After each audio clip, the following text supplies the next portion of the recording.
Welcome to Brownish Parenting with Dr. Amita on Ruckus Avenue Radio. This show unveils modern Desi parenting topics and explores the latest research for raising our bicultural children. Today, we're going to be diving into South Asian American attachment styles and why parents should acknowledge their own attachment style with their primary caregiver. And this is because it critically impacts the way we take care of our own children and the types of meaningful connections we can have with our own children moving forward in life. So, what exactly is attachment theory? Well, attachment styles are basically determined by an individual's relationship to their primary caregiver from infancy. And so, the studies that have been done on attachment theory really look at why is it important to attach to your primary caregiver or your parents? And in the past, they thought that the need was a physical need that needed to be met. They needed to attach to their parents for survival and being provided with nutrition, such as milk. However, after many studies, researchers found that there's another critical need that needs to be met, and that is the need for love. And so forming that love leads to a healthy relationship with your primary caregiver. So, how do you form that love?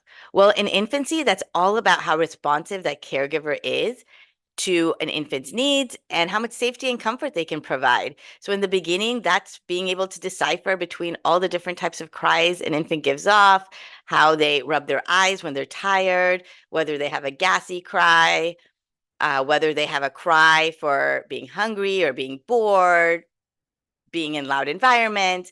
So parents really need to tune in and provide that sort of secure base for their child.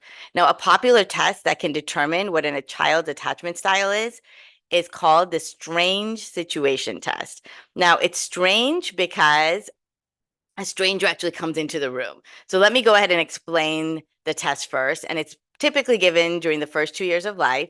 And in this test, toddlers are put in a room with their mothers. And so they come to the room, they're playing around with the toys and they're super safe, comfortable in their space and their surroundings. After a few minutes, the mom's asked to leave.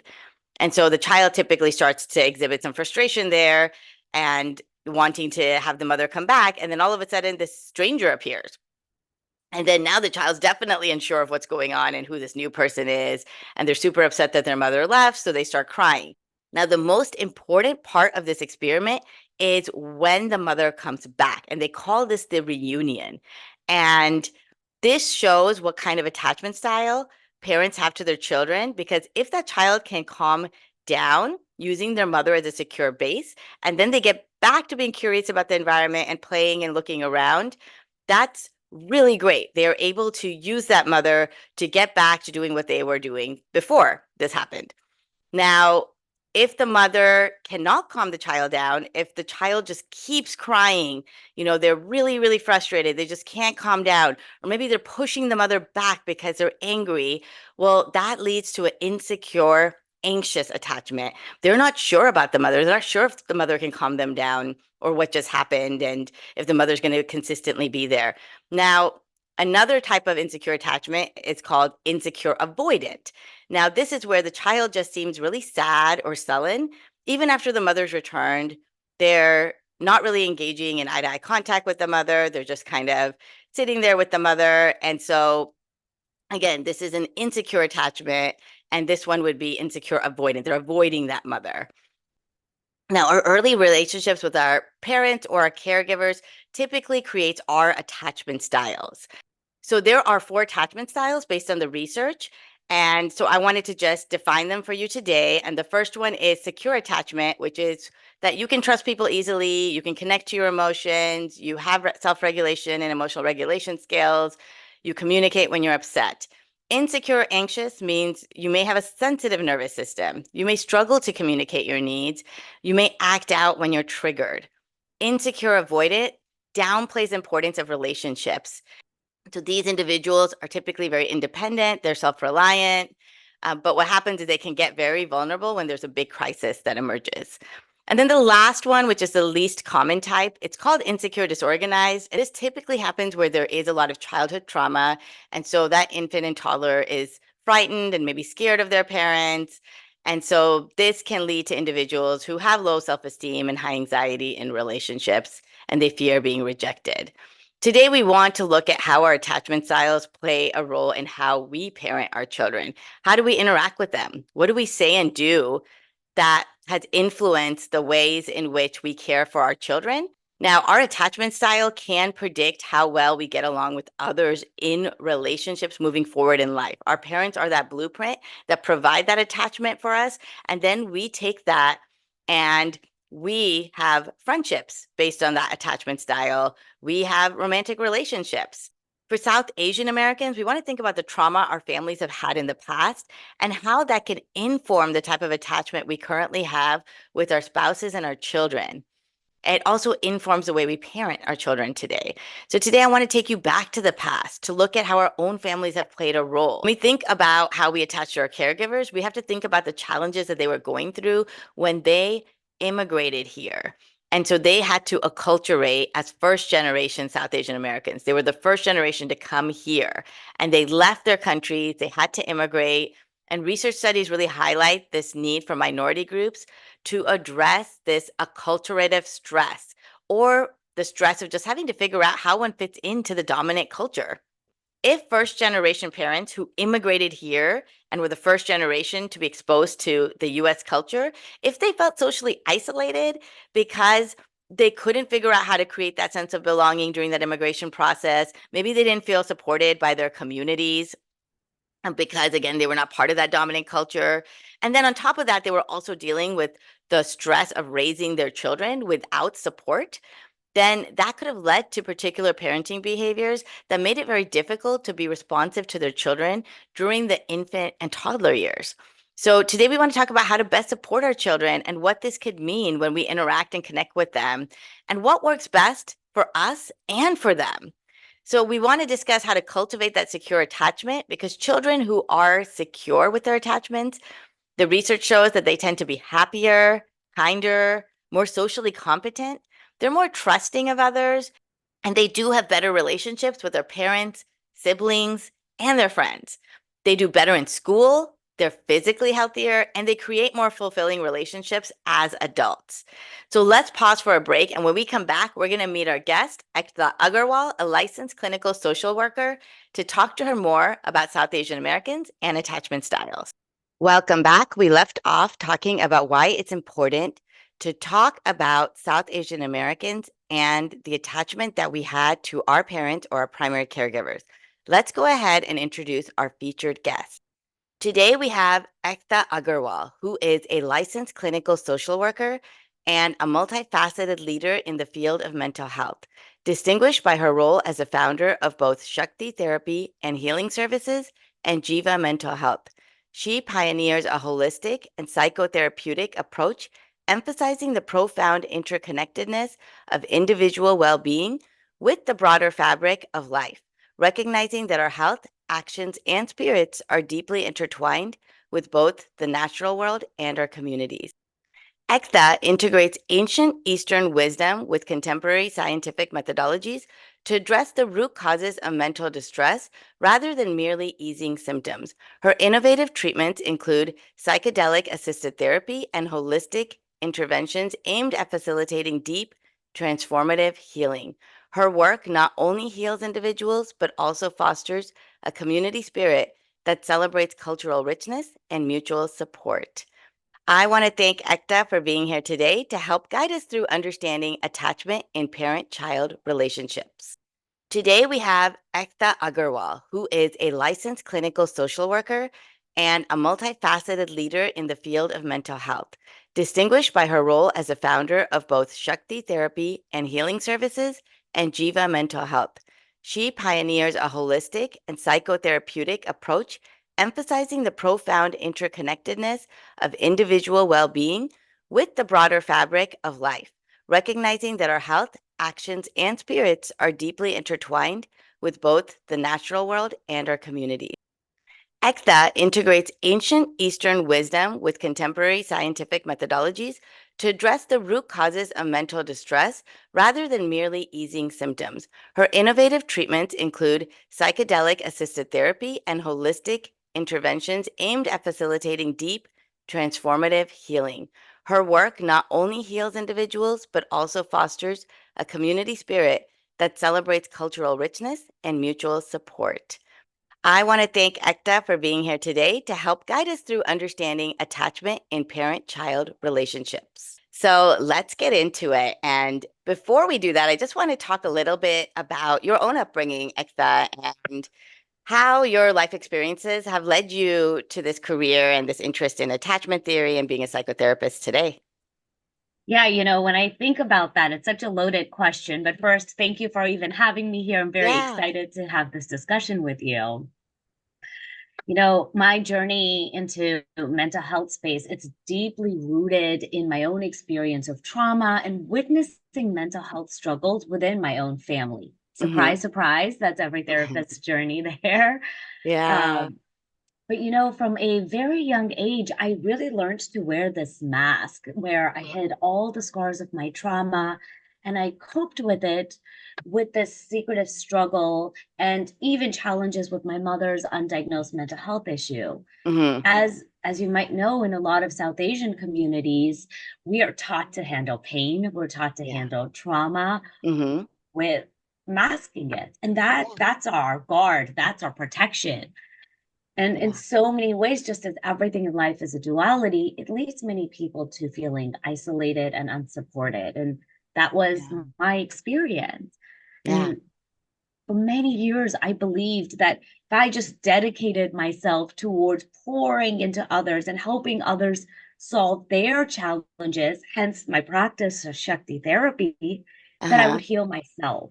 Yeah. And the reality is, it wasn't until my adulthood that I realized healing does not thrive in solitude. I can't pour into others and No. isolate myself from that experience. Hmm. And it really, healing blossoms in connection. And it's not only connection with others, but it's Yeah. connection with myself. And Yeah. so going through all of these journeys, I Hmm. really understood what it meant to be an actual therapist. It's not just the education piece, it's really doing our own work and Hmm. joining the community in their own healing as well. We're not above it. We just happen to Yeah. have that education. Yes, yes. That just speaks volumes because I think a lot of South Asians, again, they try to avoid, right? They've Yeah, been taught to avoid, and it's so uncomfortable to sit with those struggles. yeah. And even for me, like I'm trying to get to that like a silent retreat, like you're saying, that relationship with yourself and sitting in silence is really, really difficult because there's so many things that come up, right? Yeah. Yeah. It's scary. It's Yeah. really scary to sit with your own thoughts. And, we always have a little hint of what could come up. And I think that creates even more fear because we know the gravity and the potential of it. And Yeah. when I think about my why, why therapy, why did I move into this space? It's really driven by the desire to ensure that Hmm. no one feels like they must face their darkest moments alone the way that I did. And as a Yes. South Asian community, we're so good at shielding our own experience, Hmm. wearing that Hmm. mask. And I want to shift that. I see a world where there's spaces that are dedicated for you to be fully whole.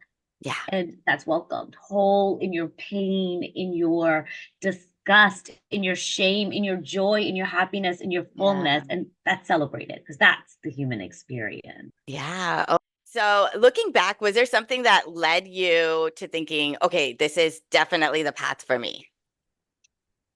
Reflecting back on my journey, there's a wide range of experiences that have happened that have really guided me to this. And moving from Tanzania to London to the Okay. States, Yeah. there were just so many transitions that shaped my understanding of identity and of Hmm. belonging. And early on, I had a British accent as a child. I was bullied for that and begged my parents to put me Oh, through speech yeah. therapy to change that. And Hmm. today I'm like, darn it, why did I do that? It's so valued. Yeah. Yeah.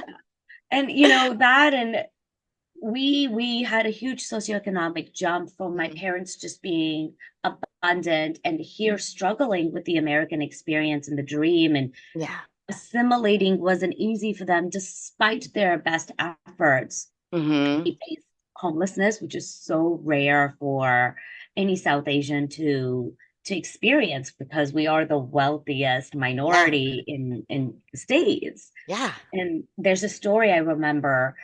I was maybe 9 or 10 years old. I walked into the living room and my parents were fighting in around Christmas, and my dad was saying that they don't have money for gifts. And we believed in Santa at this time. Yeah. And my mom was sharing that, okay, we need to take out a loan. And that still Hmm. sits with me, that how Oh, far they went to give us that full experience and how much they struggled. yeah. And so that, shaped it. And I would say, like, lastly, the most pivotal was surviving rape. And it was this trauma that was so intertwined in culture and the Yeah. complexities with culture that it really cemented my desire to support other people and build these relationships of authenticity where people can feel safe sharing this. And Yeah. for over 10 years, I hid this, like the Yeah. scarlet letter that I would cover.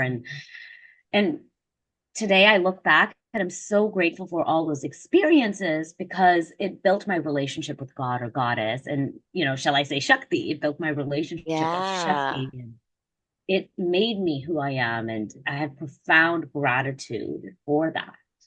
Thank you so much for sharing that journey with us and for feeling like this was a safe space to really be able to share the trauma that you went through and how you processed that. And I wanted to find out a little bit more about, were you able to confide in anyone else during this period of time when you were dealing with so much in your life and the life experiences that you were having?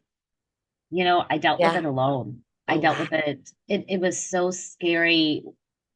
During the Hmm. rape incident, I was hit, so I had a bruise, and I remember we read about this, and I cannot Yeah. believe I was that person. But I remember friends were asking me like, "Hey, what happened?" And I would lie, "Oh, I fell, or I hit this, or I did this," and it was just because I was so scared of the judgment that people would have if they found out that now I'm dirty, now I've Yeah. been used. And Yeah. those are just such cultural ideologies that are embedded in us that aren't true. Yes. So yeah, and Yes. it's scary to think about dealing with that alone. And I became a liar. I became a Hmm. drunk after the age of 21. Oh, And so I had to unlearn and undo so much through my own yeah. therapeutic journey. Yeah. I'm so sorry that that happened. And Um, I so appreciate that. And I'm so yeah. grateful it happened because it's Yeah. made me who I am today. Yeah. Oh, wow. So that was what you were hiding from, and that was in college. So, yeah. That was in college. My parents didn't know, my friends didn't know, and I only had South Asian friends at that point since I was on a Bollywood dance team. And so Yeah. for sure they can't know. So Yeah. This is so important to think through, like how when we think about raising our children, teaching them to be assertive and teaching them to speak up, because when you don't have practice doing that, and then you're faced with trauma that you're dealing with, and it's so difficult, but you need to tell somebody, you aren't able to do it. yeah, So, absolutely. And there's certain yeah, attachment styles that lead us to communicate in certain ways as well, which I'm so excited to talk to you about that. yeah. Oh, wow. Okay. So, all right. So, we're going to take a break. And when we come back, we'll talk a little bit more about those attachment styles. Okay, welcome back. You're listening to Brownish Parenting with Dr. Amita on Ruckus Avenue Radio.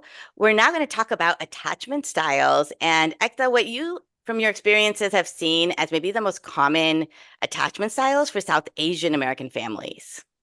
Amita, you did such a fantastic job of outlining the top three. Yes, I know there's four, but it's Yeah. secure attachment style, which is about 50% of the population. Hmm. There's avoidant attachment style or dismissive attachment style, sometimes it's Yeah. called.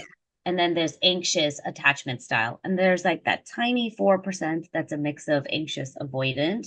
Hmm. And funny thing is, everyone thinks they fall in that, but it's Yeah. only 4%. Wow. Yeah. And That's so I'll interesting. Yeah. I'll focus on two Okay. of the main ones that actually happen in our South Asian community. Hmm.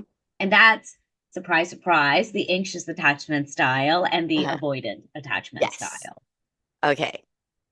So with the anxious attachment style, it's really rooted in the cultural expectations and the pressures that the South Asian community puts not only on themselves, but it trickles down to their children as well. There's Yeah. high academic pressure. There's fulfilling the model minority myth. Yeah. And this creates anxiety in children very, very early on. And Hmm. so, even if children are leaning a little bit to the secure, they may shift into the anxious attachment style because of these pressures. Yeah. It's no surprise we've heard a lot over the last 10 years where so many South Asian teenagers and young adults are getting into schools like Stanford, MIT, Columbia, and Hmm. then we're seeing high suicide rates amongst them. And that's Yeah. that anxious attachment style that has no outlet and it's And that waiting. pressure's building up. And sometimes they go to substances to alleviate that pressure. Sometimes it's overdoses. Yeah. Absolutely. And with anxious attachment style, when the pressure builds up, there's this heightened need for approval. Am I Yeah. doing it right? Are you proud of me? And as South Um, Asian parents, mhm. historically, we're not taught to give approval. We're not taught to verbally express it. We give Yeah. approval through, you know, meeting basic needs, providing support. Yeah. Cooking in the kitchen. Yeah. Yeah. Exactly, Uh-huh. exactly. But anxious attachment style children generally need verbal affirmations. They need to Uh-huh. hear, I'm proud of you. You did Yeah. a fantastic job. Yeah. You're doing great regardless of what so and so is saying and Yes. doing. So Yeah. removing that comparison. Uh-huh. And so the other attachment style is the avoidant attachment style. This is most common for South Asians in the United States. So it is Hmm. not common for folks in the motherland. And, Interesting. and Okay. that's because there's this Yes. like deep, intense emphasis on independence and self-reliance here. Back in the motherland, we're very community oriented. There's blended Uh-huh. communities that live together, support each other, and so that avoidant attachment style doesn't develop as often. Okay. Here, when we think about achievement, it's you've got to be the best. You've got to do it on your own. Hmm. Don't ask for help because that's seen as weak. And so Yeah. this can cause a lot of people to value that independence, but at the Hmm. same time, emotionally disconnect because you're not Yeah. asking for help. You're not expressing your vulnerability. And it's most commonly seen in men because men are Hmm. providers, protectors, and they're taught to do this on their own, which is so Yeah. false. As humans, we're meant to connect and do this collectively. It's even more common for men and some women who move into that space of medicine and engineering, because that is a very isolated space and you're competing with others, so you've got to do it on your own. Yeah. So yeah, it's competitive in nature. Yeah. It is. And so Yeah. with that competition, there's emotional suppression that happens. Yeah. Yeah. Wow. And do you think, you talked about Indians in the motherland, you talked about the South Asian Americans here. What role do you think maybe just acculturation, assimilation, the stress of moving to a new country played when you think about how attachment forms during those first few years and how responsive a parent is to a child's Mhm. needs? And were parents able to do that thinking through the stress that they were under? Yeah, I think just the whole immigrant experience plays such a role. Yeah. Picking up and moving into a whole new space where you know no one, you don't know the land, Yeah. the clothing is different, the culture is different, the Hmm. language is different. I mean, we can keep going. Yeah. That can cause a lot of anxiety in someone, even in a secure, attached person Hmm. who might be resilient and can flow and move through adversity. Yeah. But with the immigrant experience, it's one after the other, and you're just stacking these experiences in survivor mode Hmm. that your brain doesn't have a chance to process. Yeah. And it just puts you into this fight or flight. And that fight or Yeah. flight is that Hmm. anxious attachment style Yeah. because the immigrant experience is so long and drawn out and it's not 1 month, 6 months, 1 year. There's Hmm. a lot of things with the H1 visa, with being deported, with school ending and then needing to figure out something else, that you are put in that anxious attachment style for long enough for your body to feel like that is normal. And so you're in this fight Hmm. or flight Yeah. and you start to lose awareness of, oh, I'm actually anxious because your anxiousness has been normalized. And so that gets Yeah. passed down to children. That gets passed down in caregiving. Yes. Yes. And like even with the avoidant, I think I was reading on how like it's about how parents just maybe provide the basic needs but don't do much else, like in terms of the interaction the children need from the very beginning. So they just feel like they're left off on their own for most of the day and most of the time, which can Yeah. form that. Yeah. Absolutely. Yeah. I think for a lot of avoidant attachment styles, because we come from a community-oriented environment, there was this also helicopter parents that Hmm. most parents have grown up with. Yeah. And Yeah. so the response has been it's one of two. Either you become a helicopter parent and you're Mhm. still on that extreme end, or you pull back all the way and you Yeah. become an avoidant parent because you're like, oh no, not going to do that to my kid. Full space, full freedom. Yeah. Yeah. Yeah. Right? Uh-huh. No, yeah. Mm. And just thinking about like some people even say attachment forms before you have the child, like in the womb, and thinking through the stress of not having support when you're pregnant and having children in the US. Do you think that Mhm. also plays a role in attachment? Huge. Yeah. So attachment Yeah. styles are actually formed in the womb, and it's over 50% of it is dependent on what the mother is going through. Wow. And if the mother is alone and doesn't have family Hmm. besides her partner, and in today's world, we know that dual incomes are close to necessary to Yeah. thrive. And Hmm. so you're alone, you are holding a job, you're probably coming home and fulfilling traditional South Asian duties, such Yeah. as cooking, cleaning, taking care of the household. Hmm. You're spread really thin. You're constantly in the do mode. Yes. You don't have a chance to just be and rest to regulate your nervous system. Hmm. Now, on the other end, if you are surrounded with family, there's also that challenge of the expectations of the in-laws. Yeah. Every Most in-laws want to raise the child as if it's their Yeah. own, which is Yeah. beautiful. Hmm. And it's a duality again. It's also detrimental because it's, oh, Yeah. you need to do this, you need to do that, and that mother no longer has a say. Yeah. And And so it's that so also creates, complicated. yeah, Yes. yeah. Yes. It's I think very hard to be a South Asian parent in Hmm. today's world Yeah. because we're toggled between this duality of trying to satisfy the value systems and the obligations we have to our family and communities, Hmm. all while trying to assimilate into this Western space that we now consider home. And they're in conflict with each other, which means you're in conflict with yourself.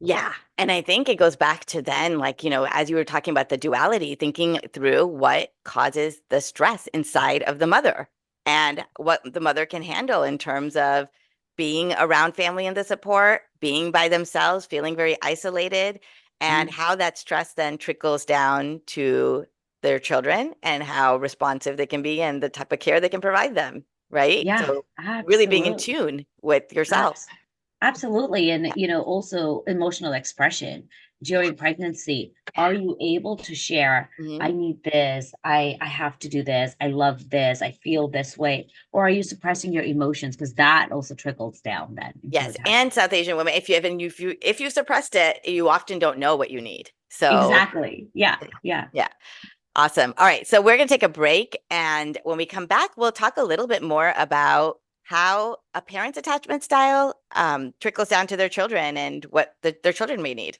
Welcome back. You're listening to Brownish Parenting with Dr. Amita on Ruckus Avenue Radio.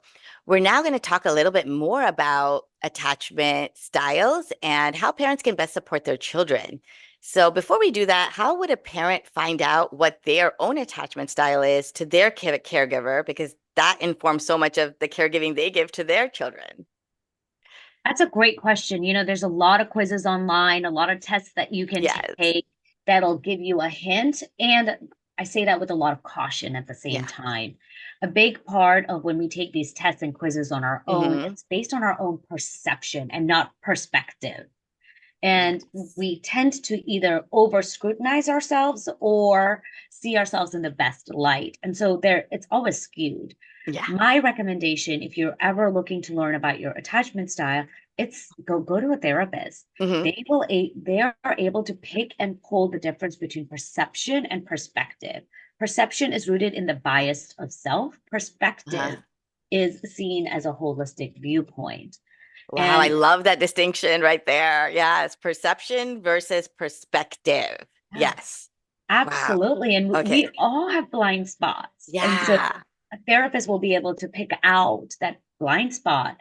And if you are South Asian, I highly encourage you to Hmm. find a South Asian therapist. Yeah. The cultural nuances that impact your attachment style is so wide that Yeah. a person who doesn't really understand the South Asian culture will not be Yeah. able to fine tune some of the challenges that you're experiencing. So, Okay. Yeah. Shakti therapy is a full-blown South Asian practice that covers support in California. And so we're here to Yeah. help you understand that. The other thing is look for a therapist that specializes in attachment styles. Not everyone does that. And so Okay. finding a South Asian Hmm. therapist that also knows attachment styles is going to help you.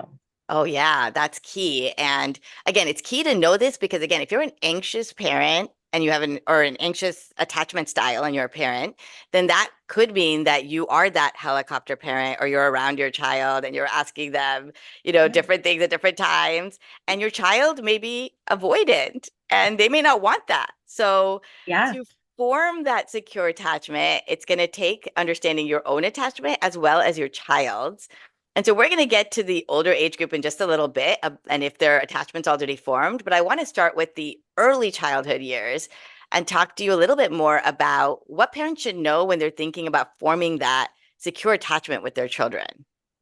Yeah. I think the first thing is what's going to happen, half of it has already happened. So Yeah. whatever happened, it's not your fault. Hmm. And all we can do as parents is set our children up for success the best Yeah. that we know how. Yeah. And it's okay if you don't change their attachment style. It's Hmm. very difficult to. Hmm. And there's no need to blame. Everything in life is magically curated to Yeah. set your child up for success. So Hmm. removing that blame, number one. That's great. And And I'll give you, yeah, go ahead. just going back to, I was just going to say, going back to the womb and the conversations we had, there were things that have happened before your child came to you and generationally, the support and all of that that comes, right? The intergenerational cycles that are part of your life. Yeah. Yes, I really want to double down on what you said. It's Uh-huh. generational. And Yes. so a lot of this is out of our control, and we are changing this on our own over time. Yeah. Yeah. But let's say you have a newborn or a Hmm. young child. Here are three things I really love. The first one is cultural storytelling and rituals. Not only does this tie you back to your community and your Yeah. traditions and your heritage, Hmm. but it helps create a sense of identity and belonging. Yeah. We're starting to see that a lot of children of color are losing that sense of identity and belonging, and they're Hmm. falling into this I'm American. But the idea of I'm American isn't defined because we are a melting pot. Yeah. So, what does that really mean? Yeah. And so, helping a child Hmm. understand that through sharing narratives, getting culturally supportive books, and there's so many Yeah. amazing ones out there, Yeah. celebrating holidays and making it fun and engaging them Uh-huh. in cultural festivities, that's going to create a belonging. Hmm. As a parent, as you're doing that, observe Hmm. how is your child responding to this? Are they taking to it? Yeah. Are they pulling away? Are they feeling forced? We Yes. always want to make sure we're looking at that last piece. Are they feeling Hmm. forced? And we don't want Hmm. to force anything. We want to gently invite. Yeah. Yeah.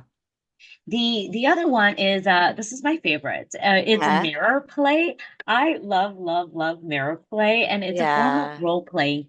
You know, Uh, we've probably seen a lot of this on Instagram where there's uh, this cute little child saying, yeah. "I'm smart, I'm happy," and it warms our hearts to see that. Uh-huh. But it's so important to do that because you're teaching the child to connect with themselves and with their emotions. With anxious attachment style, you're overconnected to your emotions. With Hmm. avoidance, you're underconnected. So Okay. this creates like a healthy connection. So This wait, can can you, also, yeah, can you talk a little bit? So mirror play is a child that's sitting in front of a mirror, is that correct? Or are you mirroring? yeah, so that's one form. The Okay. other form is if you're actually playing with the child Okay. and let's say they're playing with a doll and the doll falls. And Hmm. so you would you would say, "Oh, this doll looks really sad." Hmm. And you'd have the child say, "Yeah, it's sad," or maybe the child will say that. So really validating those emotions, Yeah. that helps the child understand emotions on a Hmm. practical level and Yeah. how to pick them up in people. So it also builds EQ, emotional quota there. Yeah. Oh, that's great. Yeah. And just having them, yeah, belong, feel like they belong and taking their lead really instead of forcing them. Absolutely, Hmm. absolutely. And the last one is doing collaborative projects. And it's not only projects that are child oriented, Yeah. but the child needs to be able to feel that they can be involved and engaged in your projects. Yeah. So that could be cooking, gardening, maybe working at a desk. If you can give them a Yeah. piece of paper and say, "Help me take notes," and they can write whatever they want, but they Hmm. feel like they're in collaboration and partnership with you. Yeah. And this creates a different level of Hmm. security and belonging. It's not emotional. It Hmm. is this mental space that, oh, I matter to this person. I'm valued. I'm worthy Hmm. to this person. They need me. Yeah. Yeah. That's great. So these are all ways in which parents can start to form this secure attachment, responsive style of parenting, belonging in their child's life. Yeah, yeah. Yeah. And then I think, as South Asian parents, we're so good Mhm. at, "Oh, no, no, no, go play. I'll do this." Right. And so, So what would it true. look like to shift that? Yeah, Yeah. And again, having the child think of collaborative things or going with what they're already interested in, right? So that's absolutely. great. Thinking about just older children now, because I know they have these like adolescent questionnaires for attachment and what their attachment is like. And if you could speak about those questionnaires, what that looks like when they ask their children about attachment, and how do we help foster those secure attachments, especially because it's such a tricky age. They're actually looking for independence and they're looking to step away from their parents. Yeah. How do you continue with this? Yeah, I think the teenage years are very difficult and Yeah, stressful and thousands of books written on them, and we're still trying to figure it I out. know. I So no know. magic Yeah, answer. yeah. But with children, we look at attachment styles through observation of the parent-child interaction. Okay. With adolescents and teenagers, attachment styles are measured through a questionnaire, which is very different from the questionnaire of adults. Okay. Adults were really looking at the romantic relationships and how they've responded to that, because that is the most heightened that they get. Yeah. So their nervous system is either accelerated in these moments that cause them to feel anxious or avoidant. Yeah. With adolescents, the attachments are, a crush that you've had, your best friend, and how they may have hurt you or betrayed you. And so we're really Mm, looking at friendship, sisterhood, brotherhood. What is yeah. that initial interaction of romance that's starting to form? And so it's a very different experience. Yeah. And so, keeping into account what you're sharing, a lot of what's happening in developmentally can look like avoidant attachment style. Mm-hmm. But with adolescents, they're building their own autonomy. They want to make their own decisions. They want to know that they have what it takes to stand Yeah. their own ground and not feel babied, as we call Mm-hmm. it. Yeah, yeah. And And so, yeah. go ahead. Yeah. And so I guess what should parents do to sort of just support them as they're thinking through their friendships, romantic partners, Mhm. relationships in their life? Yeah, I think the easiest thing is really making time to be present for that child, Mhm. especially if they're anxious attachment style, and Yeah. providing that consistent reassurance, being Okay. able to say, "I'm here for you," Yeah. and really looking at that child's eyes, even when they're looking away, and making that connection, being Uh-huh. involved in their activities. As much as a child may say, "No, don't come to my soccer game, don't come to my dance performance," Yeah. making that time, because as much as we don't want our parents there, Yeah. there's a part that's like, "I hope they come." And we look in Yeah. the audience for them, Yeah. right? And Yeah. and if you're anxious and you look for that parent, there's that soothing that happens when you see them. Oh, okay. Yeah, that it's so important because sometimes teenagers they give off these different vibes. Like they don't want you there, but they do want you there. Yeah. And Yeah. especially like you're saying if they're anxious. And I guess if they're avoidant, are there things parents should know or to note? for their children? Absolutely. Hmm. One thing I'll just quickly mention with anxious attachment style, when a child is hyper anxious, Hmm. they protest by pulling away. And so Okay. this Yeah. looks like silent treatment, not talking to your parents. And in those moments, it is so important for a parent to be consistent and say, I'm here for you. Because that Hmm. child really is looking to attach. And the only way they know how to regulate their nervous system is to Yeah. pull away, but they're seeking Okay. attachment. Yeah. And that's why it's so important, again, like you said, that consistency and routines to know when your parent is available, because a lot of children are feeling like their parents are just not available throughout the day. So whether that's family mealtime, whether that's coffee in the morning, or they know their parent wakes up early, that's when they Mhm. know they can talk to their parents. Yeah. Yes. And it's Yeah. okay to sit in silence, right? We don't need to force a conversation. Hmm. That act of just being there is huge. So, Okay. And that's a good distinction to make yeah. that they may just need your presence. Absolutely. And so now for the avoidant attachment Mm. style, if you are an anxious parent, you're going to want to get closer and closer to them, and they're going to pull away even more. And that's Yeah. going to cause you to feel more anxious, and then they're going to pull away even more. Yeah. So, this is the anxious avoidant trap.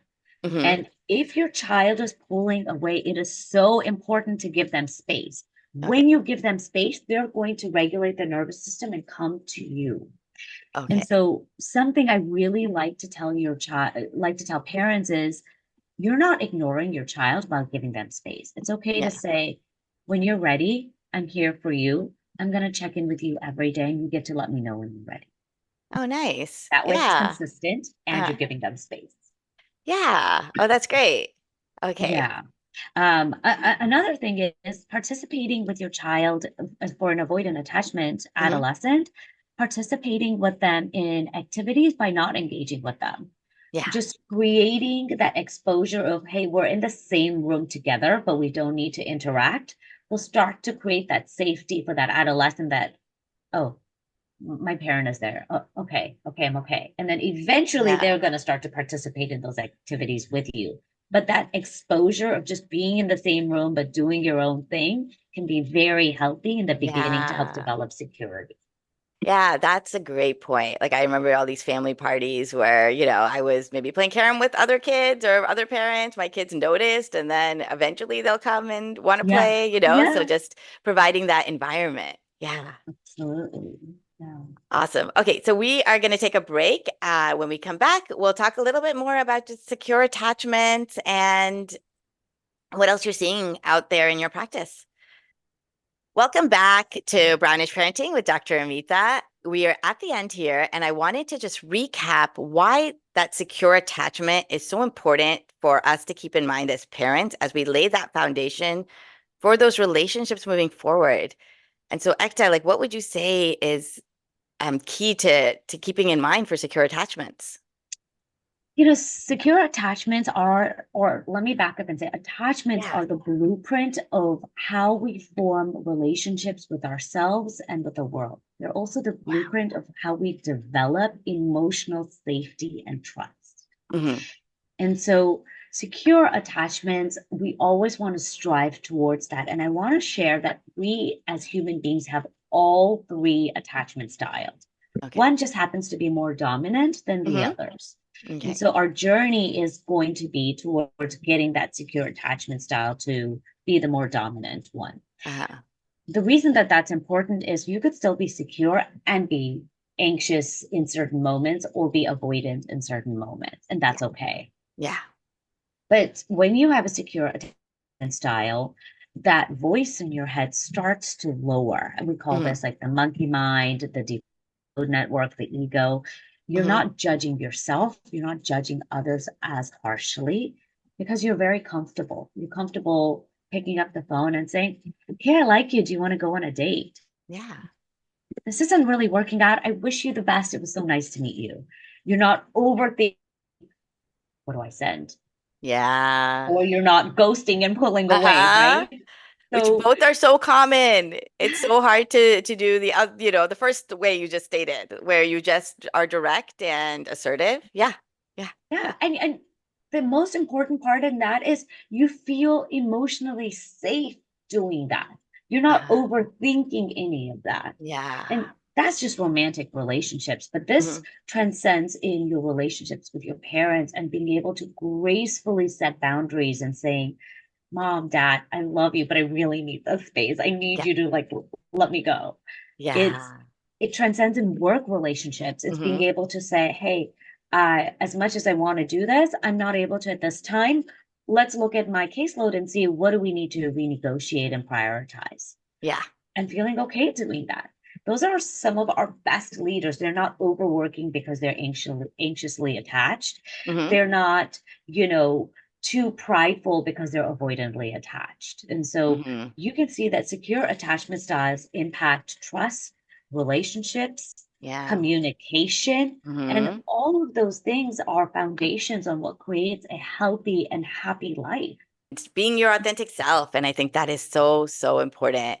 Again, so that's why we want to really focus in on helping our children with, the first relationship they have in life and how they can move forward with that. Now, I'm wondering what else you see in the field as you work with more South Asian American families. Is there anything else that you'd like to mention here today?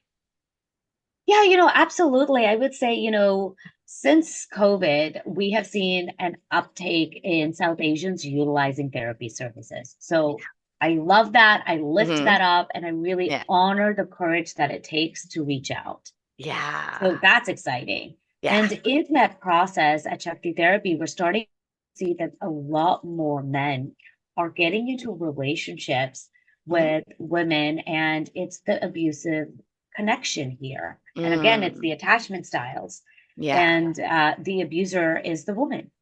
And Oh, this is not common or most openly spoken about in the South Asian community. yeah. Yet these men are staying in these relationships because of fear of judgment, fear of Yeah. divorce, fear of stigma, and they're all legitimate fears. And is it physical, emotional, It's both? a little bit of both. I wouldn't say Yeah. like a lot of women are Hmm. hitting, but they'll do Hmm. things like throwing the plate or manipulating and Hmm. blackmailing them. I'm going to tell Hmm. your family this. And all of these Yeah. things we've seen in TV dramas growing up. Yes. And Yeah. now we're seeing, oh gosh, it's a reality, and men are starting to reach out. They're holding a lot of courage where fear is Wow. sitting Hmm. in the ability to say, like, hey, I think I really need help. I don't know what to do with the situation. Yeah. So I Yeah. think that's one. And the other side is so many women are experiencing burnout and imposter syndrome. Hmm. And that's because they're wearing so many hats Yeah. and they're trying to Hmm. play all of these cultural roles at the same time. And that is emotionally exhausting It is. And physically and, exhausting. How and can you can't do physically. it all. Yeah. Oh my gosh, Yeah. we're not meant to do it all. We're Yes. not, I love to say, we're not human doings, we're human beings. Yeah. So, how can we sit in our power and flow? Yeah. And so many of these women who are doing it all, they're in their masculine energy. Yeah. And that's very controlling. That's very like doing. And Yeah. so their journey with the work that we do is how do Hmm. we tap back into that feminine energy, that space Hmm. that feels very safe, that feels normal, that feels, Yeah. like you said earlier, authentic. Yeah. So I think those are the two interesting things. We're starting Hmm. to see a shift, right? Because it's usually men who are seen as burnt out and experiencing imposter syndrome, and then women who are seen as being abused Hmm. emotionally, physically, or mentally. So we're starting to see a shift in dynamics here. Yes, especially as people are starting to open up and come out about their true struggles Yeah. and what they've been masking. Like when we first started our conversations, right? Everybody's masking something. And now when you take off that mask and you're letting what your lived realities play out. Yeah. Yeah. Yeah, Yeah. absolutely. I will say that, yes, absolutely. I'm starting to see men taking off their mask. Hmm. And I think what's happening is women are starting to put their mask on because they've Mm. had their mask off for so long and they've Hmm. been suppressed for that. And they've been, you know, Yeah. put in a submissive role that now Yeah. they're putting the mask on and the men are Yes. taking it off. So it's like that shift in A shift dynamic. in dynamics. Oh, that's so interesting. And is there anything else that you want to say at the end here? Any other resources you recommend or anything else that you'd like to tell the audience before we end? Yeah, Amita, thank you so much Yeah. for having me. It's been such a pleasure and for all of you out there, if you are looking for therapy support, reach out to Shakti Therapy and Healing Services. I'm so active on Instagram and share so many tips on a daily. But Yes. How also, can they connect with you actually, the audience? Yes. yeah, so Yeah. my website is www.shaktitherapyhealing.com Hmm. and the Instagram is at Shakti Therapy. Those are the best Okay. ways to connect. Come say hi, Yeah. ask questions, drop a tip, whatever it is. And if you are South Asian and you are financially struggling, or you don't want your family to know that you're in therapy and you Hmm. don't have access to the finances, reach out to us at Jiva Mental Health. We are a South Asian mental health nonprofit, and we're Yeah. committed to creating healthier cultures despite anyone's financial status or the Mhm. stigma that exists. Ekta, thank you so much for being vulnerable with us here today in our conversations and for really bringing the community together and helping support them with their mental health needs. Next week, we are going to be talking to Sana Kotadia, a licensed therapist to explore South Asian Americans, parental expectations, and perfectionism. I look forward to our conversation next week. Stay tuned.